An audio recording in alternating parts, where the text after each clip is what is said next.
அரைக்க போறோம். நான் ரேஷன் அரிசி எடுத்திருக்கேன். ரேஷன் அரிசியில பொதுவாகவே சுத்தமா இருக்காது. அதுல நெல் கல் எல்லாம் இருக்கும். அதனால அதுல இருக்கல சுத்தம் பண்ணி எடுத்துக்கோங்க. முக்கியமா நெல் அதிகமா இருக்கும். அந்த நெல்லோட நம்ம மாவு அரைச்சிட்டோம்னா மாவுல அந்த உமியெல்லாம் இருக்கும், அரைப்படாம இருக்கும். அதனால நம்ம இட்லியோ தோசையோ ஊத்துனோம்னா அது சாப்பிட்றப்போ கொஞ்சம் தொந்தரவா இருக்கிற மாதிரி இருக்கும். அதனால மறக்காம அதுல இருக்க நெல்லெல்லாம் பொறுக்கி எடுத்துட்டு சுத்தம் பண்ணி எடுத்து வச்சுக்கோங்க. அதே பச்சரிசி, அதுவும் ரேஷன்ல வாங்கின பச்சரிசி தான். உளுந்து மூணுமே ரேஷன் கடையில வாங்கினது தான். இந்த கிளாஸ்ல 2.5 கிளாஸ் அரிசி எடுத்திருக்கேன்.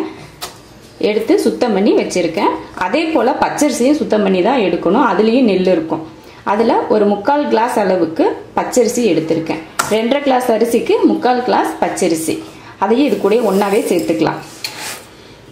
உளுந்து 3/4 கிளாஸ். ரேஷன் கடையில வாங்கின உளுந்து அப்படிங்கிறதுனால கொஞ்சம் அதிகமாவே, அது பொங்கி வராதுன்னு சொல்லுவாங்க. அதனால கொஞ்சம் அதிகமாவே சேர்த்திருக்கேன். நம்ம கடையில வாங்குற மாதிரி இருந்துச்சுன்னா 1/2 கிளாஸ் போட்டா போதும். நான் 3/4 கிளாஸ் உளுந்து எடுத்திருக்கேன். அப்புறம் வெந்தயம் ஒரு 1/4 டீஸ்பூன் அளவுக்கு. அரிசி கம்மியா போட்டிருக்கிறதுனால வெந்தயமும் கம்மியாவே சேர்த்துக்கலாம். 1/4 டீஸ்பூன் வெந்தயம் எடுத்திருக்கேன். அதை உளுந்து கூடயே சேர்த்துக்கலாம். அரிசி ஊற வைக்கிறதுக்கு முன்னாடி நம்ம முதல்லவே கழுவிடணும். ஊறினதுக்கு அப்புறம் அரிசியை கழுவக்கூடாது. அதனால முன்னாடியே நம்ம அரிசியை கழுவிட்டு அப்புறம் தான் ஊற வைக்கணும். 2-3 தடவை நல்லா கழுவி எடுத்துட்டு அதுக்கப்புறமா ஊற வச்சுக்கலாம். ரேஷன் அரிசின்றதுனால கொஞ்சம் குப்பை தூசி எல்லாம் அதிகம் இருக்கும். அதனால கொஞ்சம் நல்லா கழுவி எடுத்துட்டு அதுக்கப்புறம் ஊற வச்சுக்கலாம். இப்போ அரிசி உளுந்தெல்லாம் கழுவி எடுத்துக்கலாம். அரிசி கழுவியாச்சு, உளுந்தும் கழுவியாச்சு. தண்ணி ஊற்றிடலாம் ஊறுறதுக்கு.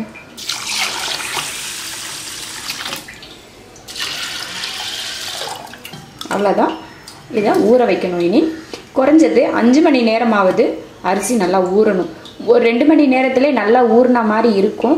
ஆனால் நம்ம அரைக்கிறப்ப அரிசி ஒரு மாதிரி குருணையாவே நிற்கும். அதனால நல்லா ஊற வைக்கணும். 5 மணி நேரமாவது கண்டிப்பாக ஊறணும். அதுக்கப்புறமா தான் அரைக்கணும். 5 மணி நேரத்துக்கு அப்புறம் மாவு அரைக்கலாம்.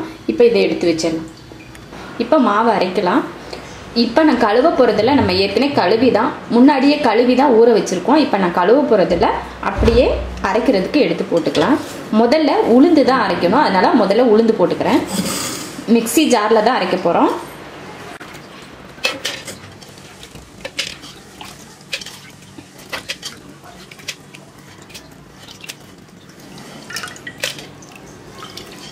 அவ்வளோதான், போட்டாச்சு.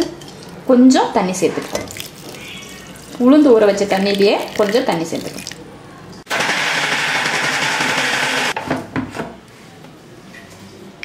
அரைஞ்சிருச்சு பாருங்க. 2 நிமிஷம் கூட ஆகலை. மிக்சியில் போட்டு அரைஞ்சிருச்சு. நல்லா வலுவலுன்னு அரைச்சிக்கணும். அரிசியை இந்த அளவுக்கு அரைக்கக்கூடாது. உளுந்தை மட்டும் நல்லா வலுவலுப்பாக அரைச்சிக்கணும். இப்போ மாவு பாத்திரத்துக்கு மாற்றிக்கலாம். மிக்ஸி ஜாரை மறுபடியும் கழுவ தேவையில்லை. இதெல்லாம் அரிசி போட்டு அரைச்சிக்கலாம். மொத்தத்தையும் ஒரே 2.5 டம்ளர் அரிசி ஊற வச்சதுனால ஒரே இதில் போட முடியாது. 2 டைம் அரைச்சிக்கலாம். அரிசி மட்டும் உளுந்து கம்மியாக இருந்ததுனால ஒரே டைம் போட்டாச்சு. கொஞ்சம் தண்ணி, அப்பப்போ தண்ணி பத்துதா இல்லையான்னு பார்த்து ஊற்றிக்கணும்.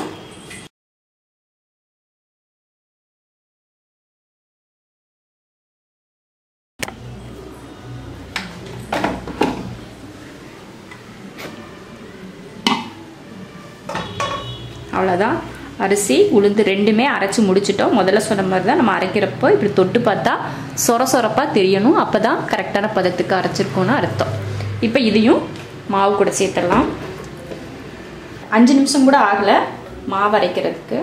சீக்கிரமாக கிரைண்டரை விட ரொம்ப சீக்கிரம் அரைச்சிரும் மிக்சியில் அரைக்கிறது. அப்புறம் பழக்கம் இல்லாதவங்க அதிகமாக மிக்ஸி ஜாரில் ஃபுல்லாக போட்டு அரைக்கக்கூடாது. பாதி அளவுக்கு போட்டு தான் அரைக்கணும். ஃபுல்லாக அரைச்சிங்கன்னா தெரிக்கும். இந்த அளவுக்கு ஒரு பாதி அளவுக்கு மட்டும் அரிசி போட்டுக்கோங்க அரைக்கிறப்போ. அப்போ தான் உங்களுக்கு ஈஸியாக இருக்கும் அரைக்கிறதுக்கு. அரிசி உளுந்து 2 அரைச்சாச்சு. இப்போ கலந்துடலாம். கையிலேயே கலக்குங்க. கரண்டியில் வச்சு கலக்கிறத விட கையில் கலக்கிறது தான் நல்லது எப்பயுமே.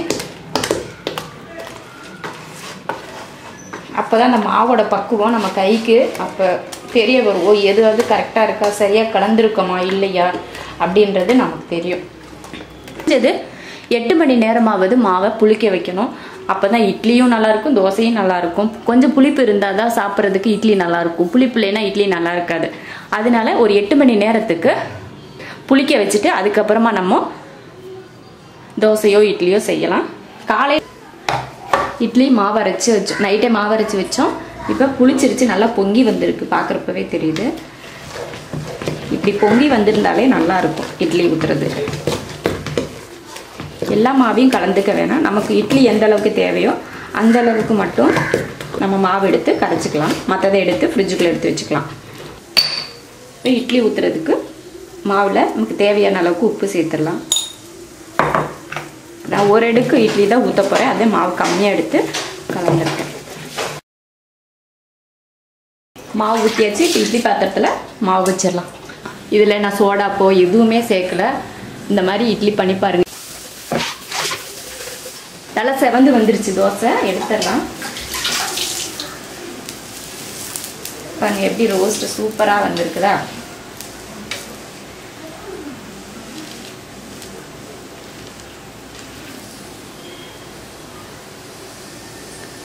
எவ்வளோ அழகாக வந்திருக்கு பாருங்கள். ரேஷன் அரிசி மாவில் தோசை சூப்பராக இருக்கும். இட்லி அது மாதிரி மெது மெதுனே இருக்கும். தோசையும் சூப்பராக இருக்கும். இட்லியும் ரெடி, தோசையும் ரெடி. ரொம்ப சாஃப்டாக இருக்கும். இது போல் மாவரைச்சி தோசையும் இட்லி ஊற்றி பாருங்கள், ரெண்டுக்குமே நல்லாயிருக்கும். பிடிச்சிருந்தா லைக் பண்ணுங்கள். மற்றவங்களும் பார்க்கணுன்னு நினச்சிங்கன்னா ஷேர் பண்ணுங்கள். மறக்காமல் சப்ஸ்கிரைப் பண்ணுங்கள். நன்றி.